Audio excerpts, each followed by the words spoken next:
Alright, so let's quickly look at how inflammation can actually increase cytokine levels. Alright, cytokines are basically substances that will be released when there's an injury.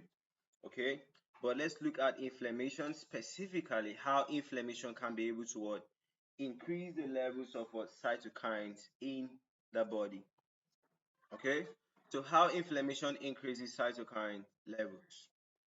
So you can see basically we have what? Two different type of what? Inflammation in the names of what? Acute inflammation and what? The chronic inflammation, right? So we're not actually here to talk about them because we have already made videos on them. Okay, so let's just kickstart to the main thing.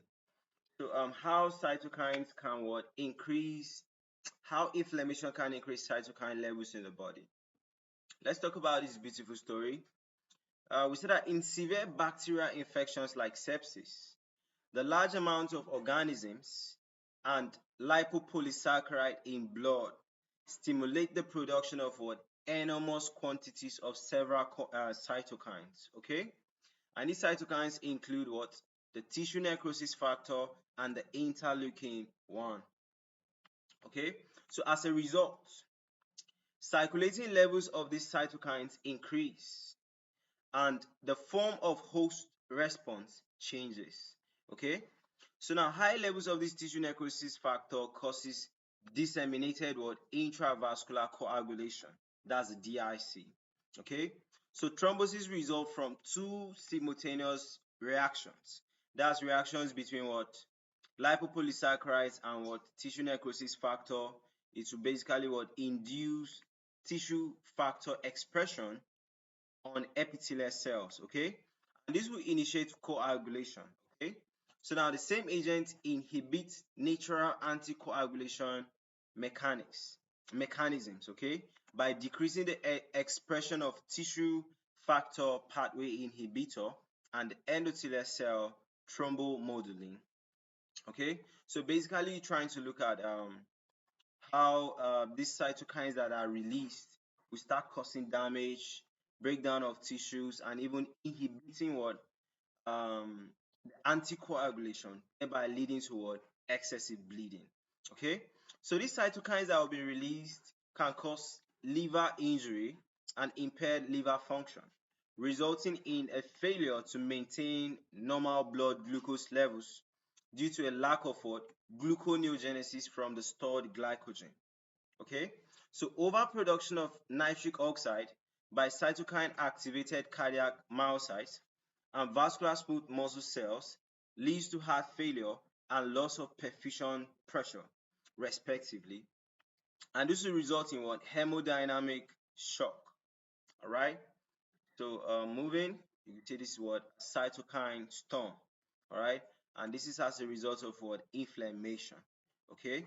Now you see that what? The cytokines that are released, you see pro-inflammatory cytokines. These are the ones that are basically what?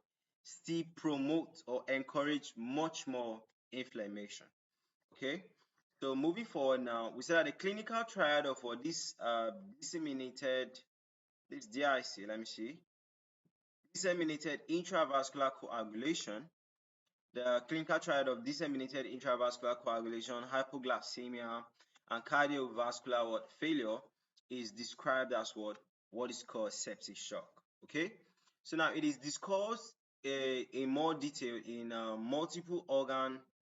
Okay, it is discussed in more detail later on. Okay, so multiple organs show inflammation and intravascular thrombosis, which can produce what? Organ failure. Okay, so tissue injury in response to this lipopolysaccharide can also result from the activation of what? Neutrophils before they exit the vasculature. Okay, so thus this will cause damage to the endothelial cells and reduce blood flow. Okay, so the lungs and livers are particularly susceptible to injury by neutrophils. Lung damage in the systemic inflammatory response. Okay, we commonly called is commonly called the adult respiratory distress syndrome. That's when you're having severe difficulties in breathing. Okay, so now this will result when the neutrophil mediated endothelial injury allows fluid to escape from the body into the airspace, and into the airspace, the kidney and the bowels are also injured, right? Largely due to reduced perfusion. Reduced perfusion is basically a reduced blood supply, okay? So this condition is often fatal, all right? So that's just how what inflammation can cause increased cytokine levels, okay? I'm basically talking about the damages that these cytokines, when they are increased, they can cause to the body. Okay, so that's it and bye for now.